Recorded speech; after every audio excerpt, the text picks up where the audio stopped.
오늘 우리가 함께 나눌 하나님의 말씀은 베드로전서 2장 9절부터 12절까지의 말씀입니다. 함께 하나님의 말씀을 한 목소리로 받들어 읽도록 하겠습니다. 우리 다 함께 자리에서 일어나셔서 감사하는 마음으로 하나님의 말씀 한 목소리로 읽습니다. 그러나 너희는 택하신 족속이요 왕 같은 제사장들이요 거룩한 나라요 그의 소유가 된 백성이니 이는 너희를 어두운 데서 불러내어 그의 기이한 빛에 들어가게 하신 이의 아름다운 덕을 선포하게 하려 하심이라. 너희가 전에는 백성이 아니더니 이제는 하나님의 백성이요 전에는 긍휼을 얻지 못하였더니 이제는 긍휼을 얻은 자니라. 사랑하는 자들아 거류민과 나그네 같은 너희를 권하노니 영혼을 거슬러 싸우는 육체의 정욕을 제어하라. 너희가 이방인 중에서 행실을 선하게 가져 너희를 악행한다고 비방하는 자들로 하여금 너희 선한 일을 보고 오시는 날에 하나님께 영광을 돌리게 하려 함이라. 아멘. 이는 하나님의 말씀입니다. 감사합니다. 아멘. 자리에 앉으시겠습니다. 하나님께서는 우리 믿는 자들을 왕 같은 제사장으로 거룩한 하나님 나라의 소유가 된 백성으로 세우셨습니다. 근데 이 백성도요 그냥 백성이 아닙니다. 그냥 백성이 아니라 예수 그리스도 안에서 예수 그리스도처럼 하나님의 자녀가 된 백성으로 부르셨습니다. 여러분 이것이 얼마나 놀라운 일인 줄 아세요? 우리가 예수 그리스도 안에서 하나님의 자녀가 되었다는 것이 얼마나 놀라운 일이냐면요, 하나님께서는 성부 성자 성령 하나님께서는 창세 전부터 완전한 사랑으로 하나 되셨던, 서로를 기뻐하시고 사랑하셨던 완전한 하나님이셨습니다. 그런데 우리가 지금 어떻게 되었다고 해요? 예수 그리스도 안에서 그 안에 포함되었다라고 말을 하고 있는 것입니다. 여러분 이게 참 놀라운 일이에요. 그렇죠? 놀랍죠? 여러분 믿어지세요? 우리가 하나님의 자녀가 되어서 성부 성자 성령 하나님께서 하나 되시고 사랑하시듯이 우리도 그 안에 들어가 하나님의 사랑을 받고 하나님과 하나가 되었다는, 하나님의 자녀로 살아가고 있다는 거 여러분 너무 놀라워서 가슴이 두근거리세요? 믿음 없는 자들아 이렇게 해야 되나요? 그러니까 제가 그렇게 해야 되나요? 이렇게 여쭤본 거예요. 제가 그랬다는 게 아니라 그런 믿음 안에서 여러분 그 감격이 회복되었으면 좋겠습니다. 와, 내가 예수님 안에서 하나님의 자녀가 되었다고, 성부 성자 성령 하나님께서 삼위 하나님께서 일체가 되셨듯이 우리도 그 안에서 하나님과 하나 된 백성으로 살아간다고, 여러분 이 감격만으로도 오늘 예배가 기뻤으면 좋겠어요. 어쨌든 그렇게 우리는 놀라운 일을 경험하고 살아가고 있습니다. 사실 기뻐할 것이 하나도 없는 하나님의 진노를 받을 죄인이었으나, 죽어 마땅한 그런 인생들이었으나 이제 예수 안에서 하나님께서 기뻐하시는 사랑받는 존재가 되었습니다. 우리를 보실 때 예수 안에 있는 자로, 예수와 묶여 있는 자로, 하나로 하나님께서 오늘도 바라보고 계신 것이죠. 우리의 운명은 이렇듯 이제 예수님과 완전히 묶여 있는 자들입니다. 에베소서 2장 20절 21절은 그것을 이렇게 말합니다. 여러분은 사도들과 예언자들이 놓은 기초 위에 세워진 건물이며 그리스도 예수가 그 모퉁이 돌이 되십니다. 그리스도 안에서 건물 전체가 서로 연결되어서 주님 안에서 자라서 성전이 됩니다. 아멘. 여러분 모퉁이 돌 대신 예수 그리스도 안에서 함께 지어져 가서 하나의 성전이 되었다고 말합니다. 제가 조금 전에 말씀드렸죠. 예수 안에서 우리는 하나가 되어 하나님의 사랑을 받고 있다고요. 자, 그런데 여러분 제가 우리 이렇게 놀라운 존재가 되었어요, 우리는 대단해요 라고 말을 했지만 베드로가 이어서 그런데 우리를 부르는 말이 참으로 이상합니다. 그것은 이렇게 말하기 때문입니다. 사도 베드로가 이어서 그리스도인들을 향하여 이렇게 부릅니다. 거류민과 나그네 같은 너희라고 말입니다. 분명히 앞에서는 와 우린 이런 놀라운 사람들이 되었어 라고 말하지만, 택하신 족속, 왕 같은 제사장, 거룩한 나라, 그의 소유된 백성, 하나님의 자녀이지만 그런데 너희는 말이야 거류민과 나그네야 라고 이렇게 부르고 있다는 거예요. 어울립니까? 왕 같은 제사장, 하나님 나라의 백성, 하나님의 자녀, 그것과 거류민과 나그네 말입니다. 거류민은 시민권이 없이 거주하는 외국인을 가리키는 말입니다. 그리고 나그네는 임시로 거주하는 사람을 말하죠. 우리 또 경험해 보신 분들 있으시겠지만 사실 영주권 나오기 전에 또는 시민권 나오기 전에 워크퍼밋으로 아니면 참 그 비자의 연장이 어려운 경험하셨던 분들은 이 말이 너무나 마음에 와 닿으실 겁니다. 저도 처음에 와서 워크퍼밋으로 있는 동안 사람들이 그런 얘기를 했어요. 언제든지 돌아갈 수 있어, 언제든지 쫓겨날 수 있어, 이런 말하면 괜히 마음에 덜컥 두려움이 생기는 거예요. 그런 마음 있잖아요. 근데 참 그래서 이것이 얼마나 힘든지 우리 여기 캐나다 사시는 분들은 잘 아실 거예요. 그런데 베드로가 우리를 그렇게 부르는 거예요. 너희는 거류민이고 너희는 나그네야라고 말이에요. 하나님은 우리를 온 세상을 창조하신 창조주의 자녀라 말씀해 주시지만, 그럼에도 그리스도인들은 이 세상에서는 나그네로 살 수밖에 없다고 말씀하시는 것입니다. 왕 같은 제사장이고 하나님의 자녀지만 자신의 그 영화로운 신분을 온전히 드러낼 수는 없다라고 말씀하시는 것이죠. 그리고 이 세상에서 주인으로서 사는 것이 아니라, 이 땅에서 영원히 살 것도 아니라 을의 자리에서 언젠간 내가 돌아갈 곳이 있다라고 짐을 쌀 준비를 하며 살아가는 존재로 살게 될 것이라고 하나님의 말씀은 우리에게 알려주고 있는 것입니다. 자, 그러면서 사도 베드로는 이어지는 본문을 통해서 그리스도인이 거류민과 나그네로서 어떻게 그럼 이 땅에 살아가야 되는지를 알려주고 있습니다. 어떻게 살아야 하는지를 권면하고 있는 것이죠. 그게 11절 12절 말씀이 이렇게 기록되어 있습니다. 우리 11절 12절은 한번 한 목소리로 읽어봤으면 좋겠습니다. 함께 읽습니다. 사랑하는 자들아, 거류민과 나그네 같은 너희를 권하노니 영혼을 거슬러 싸우는 육체의 정욕을 제어하라. 너희가 이방인 중에서 행실을 선하게 가져 너희를 악행한다고 비방하는 자들로 하여금 너희 선한 일을 보고 오시는 날에 하나님께 영광을 돌리게 하려 함이라. 아멘. 우리는 분명히 예수 그리스도와 함께 세세토록 왕노릇하겠지만 이 땅에서는 거류민과 나그네처럼 살아가는데, 그렇다고 하여 세상을 등지고 살아가는 것은 아니라고 이야기합니다. 참 어려워요. 거류민과 나그네, 이 세상에 완전히 속한 것은 아니지만 속해서 살아가야 하는, 이게 역설적인 말을 합니다. 이것은 근데 바벨론 포로기 때를 생각해 보면 좋을 것 같습니다. 바벨론 포로기는 남유다가 멸망하고서 그 백성들이 바벨론이란 나라로 포로로 끌려갈 그 당시를 이야기하는 것입니다. 나라가 망해서 바벨론으로 이제 포로로 끌려가는 만국 백성들의 삶은 참으로 비극적이었습니다.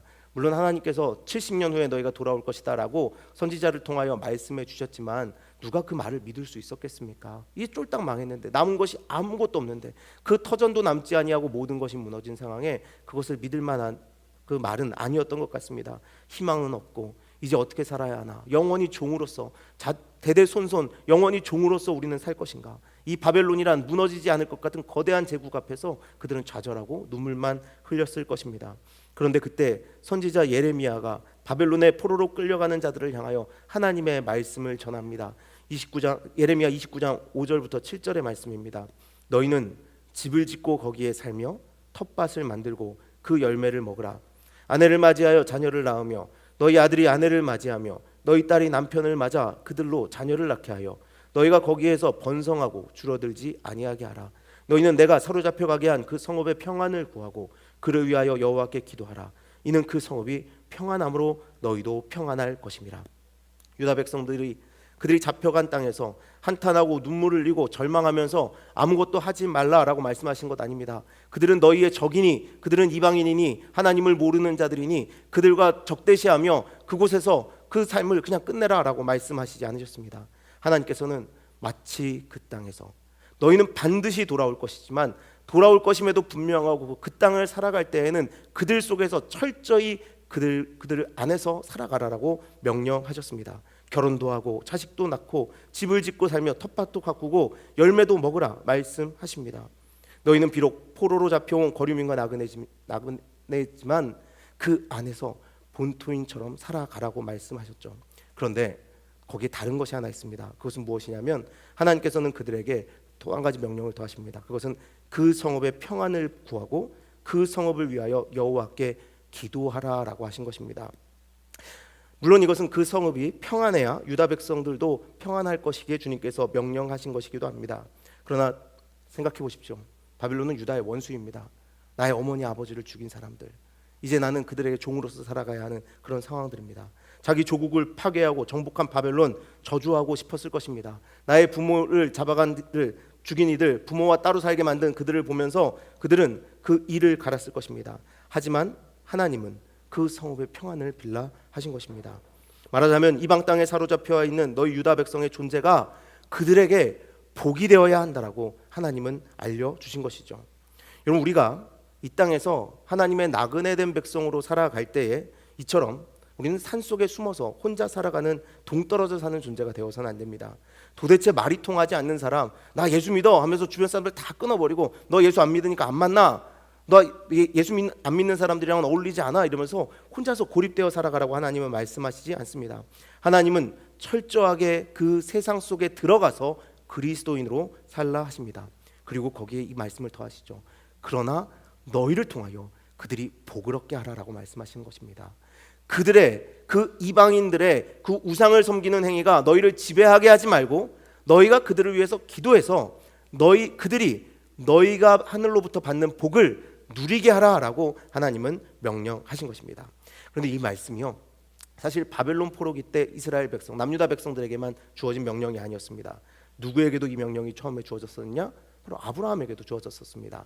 여러분 잘 아시죠? 아브라함에게 그를 통하여 세상 사람들이 복을 누리게 하겠다라고 하나님은 약속하셨어요. 자, 그러면 여러분, 하나님께서 이 바벨론 포로로 끌려간 유다 백성들 통해서, 그리고 먼저 부름받은 아브라함을 통해서, 그리고 믿음을 가지고 그리스도인으로 사는 우리를 통해서 이 세상에 어떤 복을 주시고 싶으셨을까요? 여러분, 무엇이 복입니까? 여러분에게 있어서 무엇이 복입니까? 우리가 그것을 알아야 그들을 위해서 기도해주고 그들에게 그 복을 나누어 줄 것 아닙니까? 그들에게 그 복을 흘려보낼 거 아닙니까? 그 복이 무엇인지 오늘 말씀 9절은 이렇게 밝히고 있습니다. 9절 말씀 보겠습니다. 그러나 너희는 택하신 족속이요 왕같은 제사장들이요 거룩한 나라요 그의 소유가 된 백성이니 이는 너희를 어두운 데서 불러내어 그의 기이한 빛에 들어가게 하신 이의 아름다운 덕을 선포하게 하려 하심이라. 자, 어두운 데서 불러내어 그의 기이한 빛에 들어가게 하신 이의 아름다운 덕을 선포하게 하시기 위하여 우리를 세우셨다라고 하나님 말씀하십니다. 여러분, 하나님이 살아계신 것과 그분께서 우리를 예수님의 십자가의 은혜로 하나님의 자녀로 살아가게 하시는 것, 원래 창조하신 목적대로 존재하며 천국을 누릴 수 있게 된 그 복을 나누어 주라, 선포하라 라고 말씀하고 계신 것입니다. 여러분, 그렇다면 그것을 어떻게 할 수 있을까요? 사람들에게, 자, 여러분, 우리가 유다 백성들이고 바벨론 포로로 끌려갔어요. 그 사람들에게 가서 여러분, 제가 복을 하나 나누어 드릴게요. 제가 진짜 복 받은 사람이거든요. 자, 짜잔, 여호와 하나님, 이분이 우리의 창조주십니다 라고 하면 바벨론 사람들이 뭐라 그러겠어요? 얘는 미쳤나 봐. 잘못 데려왔어. 야, 잘못 데려왔어. 왜 데려와도 미친 사람을 데려와? 이럴 거 아니에요. 그렇죠? 왜요? 망한 백성이잖아요. 무슨 복을 받았어요? 이들이 복을 받은 게 없어요. 그래서 그 사람들이 말로 그 복을 전할 수가 없었어요. 자, 그럼 어떻게 합니까? 11절 말씀 보겠습니다. 사랑하는 자들아, 거류민과 나그네 같은 너희를 권하노니 영혼을 거슬러 싸우는 육체의 정욕을 제어하라. 자, 육체의 정욕을 제어하라라고 이렇게 나옵니다. 여러분, 그리고 정욕을 제어함으로 어떻게 하라고 하냐면 12절입니다. 너희가 이방인 중에서 행실을 선하게 가져 너희를 악행한다고 비방하는 자들로 하여금 너희 선한 일을 보고 오시는 날에 하나님께 영광을 돌리게 하려 함이라. 육체의 정욕을 제어, 곧 인내함으로써 세상의 악을 따르지 않고 선한 일을 하여 예수 믿는 자는 다름을 보여주라 말하고 있는 것입니다. 그때의 하나님의 아름다운 덕을 세상 사람들이 보게 된다는 것이죠. 여러분, 바벨론 사람들이 유다 백성들을 처음 보았을 때는 그냥 종이었습니다. 포로였습니다. 아무것도 아닌 사람들이었어요. 그러나 우리가 성경에서 보아 알지만 그들이 그 나라로 점점 중용되고 그 안에서 빛을 발하는 모습을 성경을 통해서 알 수 있습니다. 사람들이 그것을 보고 무엇을 보았을까요? 아, 저들이 믿는 하나님의 특별함이 있구나. 저들이 저렇게 인내하며 세상의 정욕을 따르지 아니하며 저렇게 선한 싸움을 싸우는 데는 이유가 있구나. 한 사람씩 그것을 발견하게 되었을 것입니다. 여러분, 그래서 그 앨런 크라이더라는 사람이 쓴 초기 교회와 인내의 발효라는 책이 있습니다. 초기 교회와 인내의 발효라는 책이 있는데요. 그 책을 보면 이런 이야기가 나와요. 처음 교회가 그 로마의 국교로서 공인되기 전에 그 한 400년이라는 시간 동안 박해 가운데에서도 어떻게 이렇게 놀라운 성장 속도를 가졌었는가? 왜 사람들이 갑작스럽게 이렇게 폭발적으로 예수님을 믿게 됐지? 라고 이 사람이 조사를 해본 거예요. 그런데 놀라운 사실 하나 발견했습니다. 그 당시 초대교회가 그렇게 폭발적으로 성장할 수 있었던 것에 이 교회들이 선교사를 끊임없이 파송했기 때문이라는 이유로 우리는 생각할 수 있겠지만 사실 그것이 아니었다는 겁니다. 사실 그럴 수밖에 없었어요. 왜냐하면 너무 핍박받았으니까요. 너무 핍박받고 걸리면 죽으니까 교회들이 선교사를 파송하고 싶어도 그럴 만한 능력을 가지지 못한 교회들이 많았습니다. 선교사를 아무리 보내고 싶어도 그럴 만한 그런 여건을 가지지 못한 교회들이 많았습니다. 그런데 왜 왜 교회는 성장하고 부흥했을까요? 그 원인이 어디에 있었느냐? 그것은 초기 교회가 세상에 보여준 특별한 방식이 있었기 때문이다라고 이야기하는데요. 그 특별한 방식을 이 저자는 아비투스라는 용어로 설명합니다. 이 아비투스는 라틴어인데요. 무엇을 말하냐? 습관을 말합니다. 그러니까 교회가 성장을 습관 때문에 성장했다는 거예요. 교회가 부흥을 했는데 예수 그리스도가 온 땅에 점점 퍼져나가기 시작했는데 왜 퍼져나갔느냐? 그 초대 교회 사람들의 습관 때문이었다라고 이 사람은 그 책에 기록한 겁니다. 자, 이 습관, 왜 습관 때문에 그렇게 됐을까요? 이 사람이 프랑스 사회학자의 한 설명을 빌려와서 이것을 이렇게 이야기합니다. 후천적 배움을 통해, 이 습관은 후천적 배움을 통해 무의식 중에 오는 위기의 순간에 반사적으로 반응하게 하는 행동 양식인데, 한 집단에 속한 구성원들에게 아비투스가 형성되면 아비투스는 바깥 세계에 그들의 정체성을 표현하는 특징이 된다고 말합니다. 무슨 말이에요? 이게 무슨 말이죠? 아시겠어요? 후천적 배움을 통해서 무의식적으로 나오는 행위를 통해서 우리를 사람들이 구분하기 시작한다는 거예요. 뭐 후천적 배움을 통해서 무의식 중에 오는 위기, 거기에 반사하는 게 뭐가 있을까요? 뭐가 있을까요? 여러분 아기들한테 그거 아세요? 아기들한테 엄마 아빠가 이렇게 손을 휙 들면 안 막는데요. 안 맞아본 아기들은 맞아본 적이 없으니까 엄마 아빠가 이렇게 손을 휙 들어도 이렇게 막거나 피하지 않는데요. 그래서 그런 얘기가 있더라고요. 학대받는 아기를 찾는 방법이 이렇게 손을 들어보는 거래요. 그러면 아기들이 탁 이렇게 막으면 집에서 애가 많이 맞는구나 이렇게. 지금 양 집사님 이렇게 박 집사님 손 드니까 바로 이렇게 막잖아요. 이게 후천적 배움을 통해서 무의식 중에 오는 위기의 순간에 반사적으로 반응하게 되는 행동이에요. 이게 딱 이거예요. 지금 보셨죠? 자, 근데 그 행동을 통해서 그 집단의 특징을 발견하게 된다는 거예요. 근데 그 특징을 통해 사람들이 예수님을 믿게 된다는 거죠. 어떤 특징이었을까요? 단체로 이 사람들이 후천적으로 배운 무엇을 통해서 무의식적으로 그 행동을 끊임없이 하는 거예요. 지금처럼 누가 손 들면 손 이렇게 딱 올려서 막듯이 이 동일한 사람들, 특별히 그리스도인이라고 불리는 사람들이, 초대교회 사람들이 어떤 특정한 행동을 하기 시작하니까 사람들이 그들을 보면서 저 사람들을 묶어서 예수 믿는 사람들이라 불러야겠다. 저 사람들은 그리스도인이구나 라고 묻기 시작했고, 그 모습이 부러워서, 그리고 그렇게 살아야 함을 깨달아서 사람들이 교회로 들어오기 시작했다는 겁니다. 선교사를 보내지 못하는 상황 속에서도, 공개적으로 드러내고 사람들이 전도하지 못하는 상황 속에서도 이 습관이, 몸에 배어져 있는 습관이 사람들에게 보이기 시작하면서 사람들이 예수를 믿기 시작했다는 거예요. 자, 여러분 이게 무엇이었을까요? 초대교회 성도들이 말보다 그들이 보여줬던 삶이 있었는데, 바로 이를 통하여 기독교 복음이 세상에 이렇게 퍼져나가게 되었다는 것인데, 이것이 무엇이었을까요? 여러분, 이 앨런 크라이더라는 이 저자는요, 초대교회가 가진 여러 아비투스 중에서 첫 번째로 인내를 꼽았습니다. 인내. 이 인내는 초기 그리스도인들이 적대적이던 세상 앞에 보여준 기독교의 고유의 경이로운 삶의 특징이었습니다. 그들은 모든 것을 견뎠고 참았고 인내했습니다. 그들은 모든 고난과 십자가를 참으신 주님을, 그리고 죄인을 오래 참으시는 하나님을 바라보면서 저 길만이 구원의 길이라고 믿고 함께 인내하고 함께 십자가를 지었다는 것입니다. 바로 이것, 성도들의 아비투스인 인내가 초대교회 부흥의 원인이었다라고 이 사람은 평가하고 있는 것이죠. 물론 이 한 저자의 평가로 교회의 모든 것을 말할 수는 없습니다. 하지만 이 말은 굉장히 중요한 말입니다. 바로 베드로전서가 오늘 말하고 있는 것이, 우리에게 말하고 있는 것이 이것이기 때문입니다. 결국 우리 신자들은 절제하고 정의를 지키며 사랑으로 참고 견뎌주며 우리의 이웃들을 위하여, 예수 믿지 않는 자들까지도 포함하여 우리 이웃들을 위하여 목숨까지도 내어주는 예수님의 방법, 결국 말씀을 따르는 은혜가 이긴다, 사랑이 이긴다는 것을 보여주는 삶으로 이 땅에 그리스도를 증거해 나갔다는 것입니다. 여러분, 이 인내는요, 그래서 우리가 힘이 없어서 참는 것이 아닙니다. 그 당시 그리스도인들이 힘이 없었어요. 맞아요, 힘이 없었어요.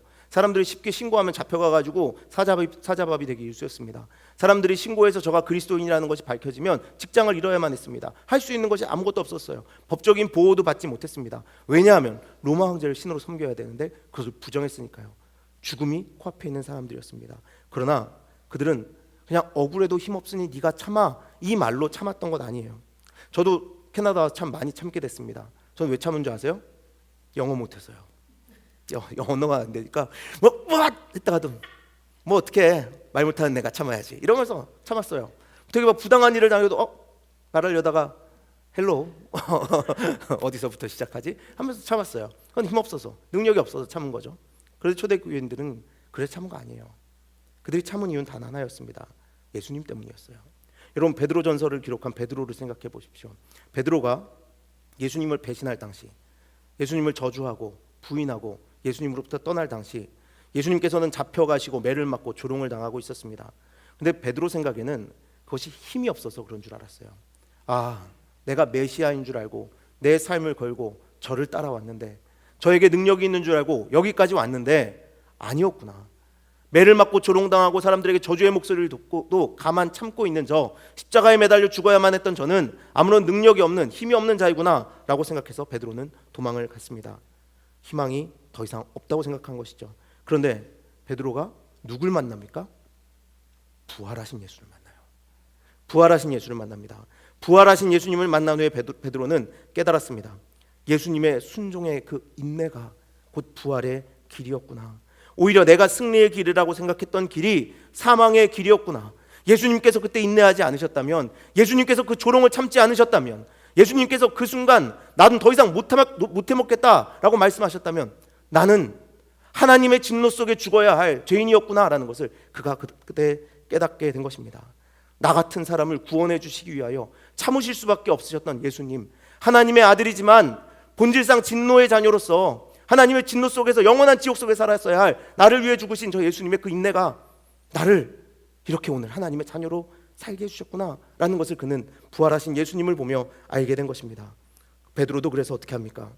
그 이후의 삶은 인내하며 참고 순종하여 십자가를 지고 죽임을 당하기까지 그 사명을 다합니다.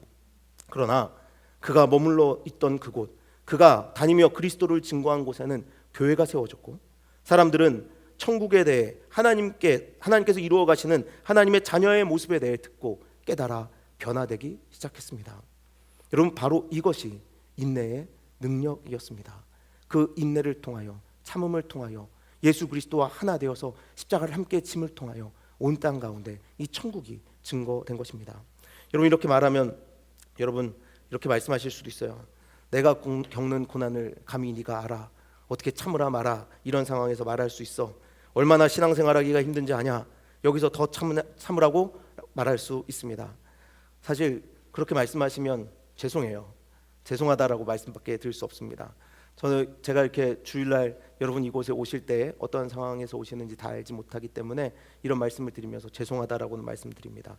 그러나 이해하려고 노력하고 여러분을 위해서 기도하기를 항상 약속합니다. 그러나 여러분, 우리가 예수님 안에서 구원받았다고 정말 믿음으로 고백한다면 예수님의 뜻에 순종하고 있는 모든 일들은 결국에는 하나님의 선으로 기결될 것이라는 것을 믿어야 합니다. 우리가 오늘 고난 가운데 있더라도 예수님께서 우리를 구원하시기 위하여 참으셨던 그 인내가, 그 인내의 순종이 우리를 하나님의 자녀로 오늘 살게 하시는 그 능력이었다는 것을 믿는다면 예수님과 묶여서 하나님의 거하시는 성전이 된 우리도 그 길을 반드시 걸어가야 한다는 것입니다. 여러분, 다른 방법이 있을까요? 다른 방법 생각나는 거 있으십니까? 사실 저는 처음 예수님 믿었을 때 다른 방법이 좀 있다고 생각했어요. 그리고 상당히 오랜 기간 그 방법을 유지해 보려고 노력했었습니다. 처음 예수님 믿고 마음 뜨거워졌을 때 저는 논쟁에서 이기면 사람들이 예수님께 돌아올 것이라고 생각했습니다. 제가요, 말싸움으로 여호와 증인을 떠나보낸 사람이에요.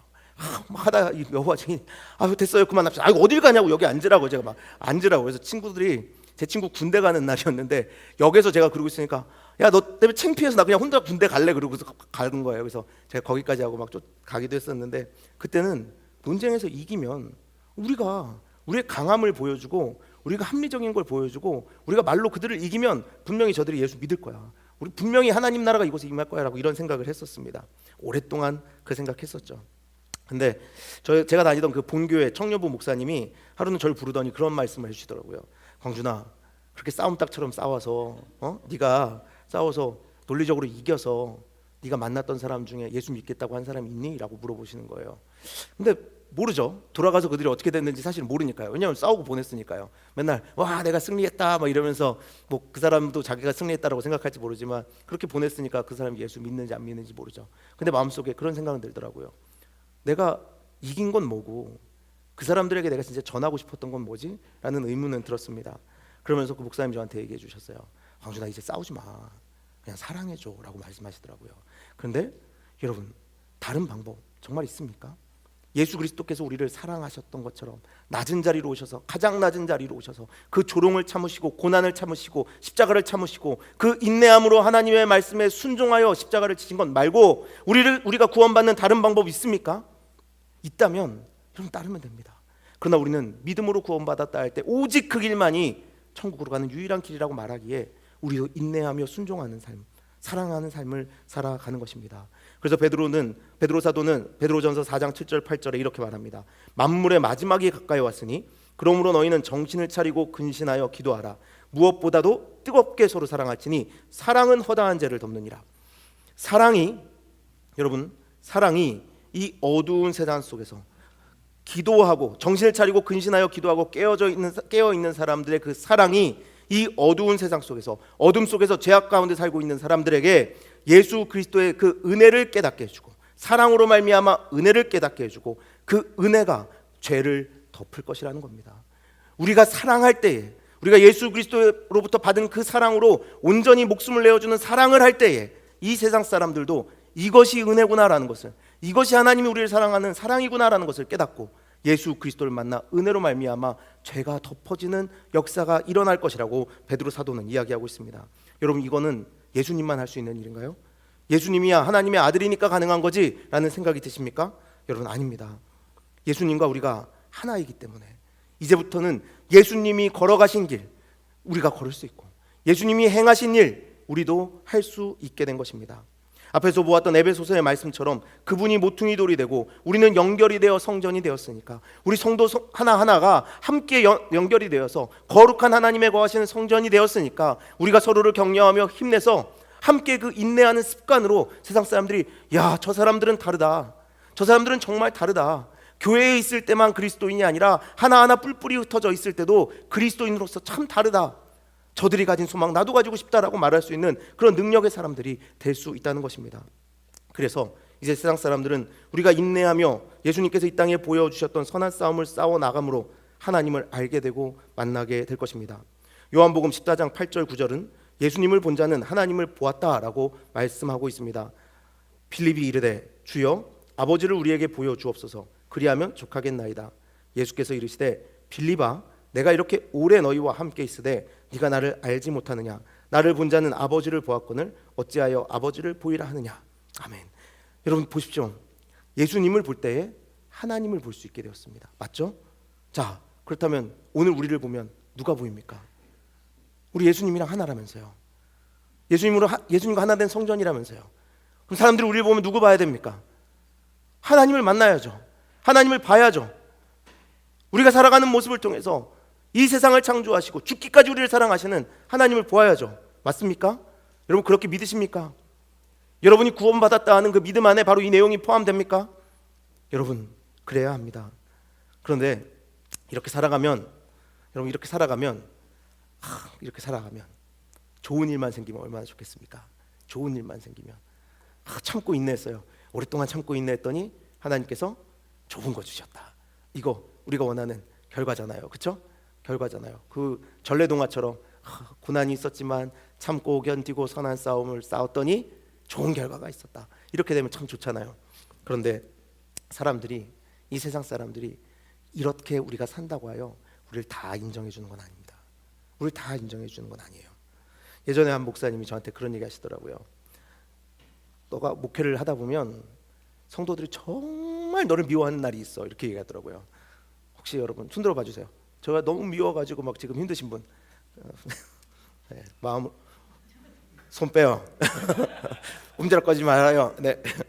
근데 그러면서 그런 얘기를 하시더라고요. 정말 성도들이 너 미워할 수 있어. 그런데 야, 니까지 게 뭐라고 사랑받을 수 있다고 생각해? 그렇게 함부로 생각하지 마 그러는 거예요. 그러면서 예수님이 이 땅에 오셨을 때 사람들이 예수님 다 미워했어. 그런데 니까지 게 뭐라고 사랑받을 거라고 생각해? 그냥 미움받아도 너는 사랑하면 돼라고. 그 선배 목사님이 그런 분이 아니거든요. 되게 좀 제가 봤을 때 모자란 목사님이었는데 어느 날 그래서 제가 그 선배 목사님 그 형을 사랑하기로 했어요. 그날부터 야, 이 형 존경해야겠다. 언젠가 쓰임 받을 때가 있겠구나 이런 생각을 했습니다. 여러분, 우리 그렇습니다. 우리도 예수님처럼 산다고 해서 세상 사람들이 다 우리를 존경해 주거나 사랑해 주거나 하지 않습니다.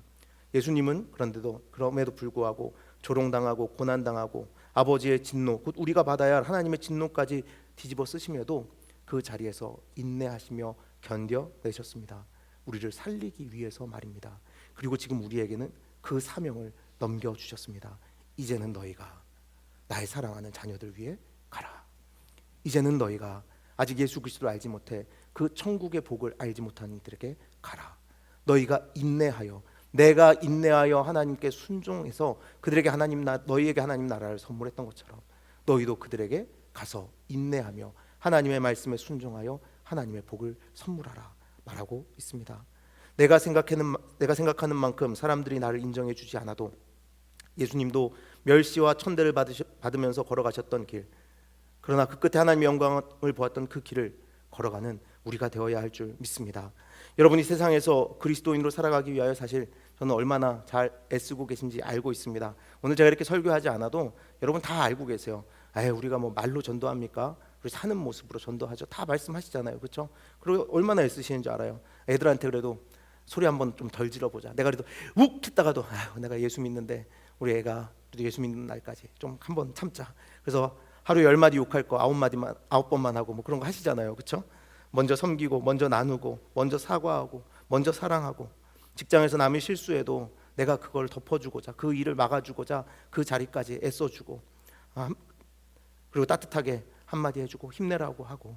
여러분, 그런 삶 여러분 살고 계시잖아요. 다툼의 자리에서 먼저 용서하고 한 발짝 물러서서 기다려주고 예수 그리스도의 복음을 전하며 천국을 선물하기 위하여 여러분 삶의 자리에서 애쓰고 계시잖아요. 잘 알고 있습니다. 그러나 여러분, 그 삶이 흔들릴 때 오늘 이 베드로전서의 말씀을 다시 기억하십시오. 너희는 분명히 왕같은 제사장이요 하나님의 백성이요 하나님의 귀한 자녀지만 이 땅에서는 거류민과 나그네로서 인내하며 살아야 한다. 참으며 살아야 한다. 견뎌내며 살아야 한다. 십자가를 지고 나와 하나 되어서 하나님을 보여주는 삶을 살아야 한다라고 말씀하시는 예수님의 음성을 여러분 들으시기를 바랍니다. 그리고 우리가 구원받은 우리가 지나가는 자리마다 어떤 흔적이 남는지를 한번 확인해 보십시오. 분명히 우리가 예수 그리스도를 믿었기 때문에 이 길을 걸을 때마다 예수 그리스도의 흔적이 남아 있어야 됩니다. 초대교회 교인들 그랬잖아요. 아비투스, 습관적으로 인내하면서 그냥 힘없어서 인내한 것이 아니라 예수께서 나를 위하여 십자가를 지셨기에 나도 그렇게 십자가를 지고 인내한 그 삶이 예수 그리스도의 흔적을 땅에 남겼고, 그 흔적들이 오늘 우리에게까지 이렇게 복음으로 다가와서 구원받게 하지 않았습니까? 이제 우리도 하나님 앞에 세상이 우리를 시험하려 할 때 신자가 무엇을 해야 하나 예수 그리스도를 통하여 하나님께 물어보시길 바랍니다. 그리고 그 물어보고 응답을 얻은 것을 통하여 이 땅에 하나님의 그 흔적, 예수 그리스도의 흔적을 남기는 우리 모두가 되기를 간절히 바랍니다. 오늘은 특별히 당회와 구역회가 있습니다. 저희 교회가 여러분 생각하실 때 여전히 부족한 점 아직도 많을 거라고 생각합니다. 그러나 우리는 이 부족함 가운데서도 인내하며 내년에는 십자가의 증인으로 살고자 합니다. 내년 표어는 오직 예수 그리스도의 십자가를 증거하는 교회, 자랑하는 교회가 되자고 표어를 잡았습니다. 어려운 가운데, 힘든 가운데 우리의 마음을 쪼그라들게 하지 말고 오히려 예수 그리스도의 그 인내하심과 순종하심을 배워 우리도 내년에는 조금 더 인내하고 조금 더 순종하면서 주님께서 지자하시는 그 십자가를 함께 지고 나아가는 교회가 되기를 바랍니다. 이 도시 속에 살다 보면 혼자 사는 게 사실 편할 때가 굉장히 많습니다. 그냥 인스턴트한 그런 음식처럼 그런 관계를 우리는 편안해합니다. 그러나 세상과 무관하게 그냥 사람들이 사는 방식대로 살지 말고 오늘 우리가 어떻게 한다면 이 도시 속에서 천국을 증거할 수 있을까? 어떻게 하면 사람들에게 소망을 나누어 줄 수 있을까? 기도하며 생각해보는, 더 인내하는 우리가 되기를 간절히 바랍니다. 하나님이 어떤 분이신지 알려주고 천국을 사람들에게 선물하는 우리는 교회가 내년에는 되기를 간절히 바랍니다. 여러분, 한 해 동안 수고 많으셨습니다. 오늘 2025년 이제 마지막 주일 예배, 그리고 하나님께서 여러분으로 인하여 기뻐하시고 계십니다. 그런데 내년에는 하나님을 더 기뻐하시게 하는 교회 함께 이루어 갔으면 좋겠습니다. 예수님과 하나 되어서 말입니다. 우리의 힘이 아니라 이루시겠노라고 약속하신 하나님의 언약을 믿고 하나님의 그 능력을 받아 온 땅에 복을 나누어 주는 우리 교회 성도님들 되시기를 간절히 바랍니다.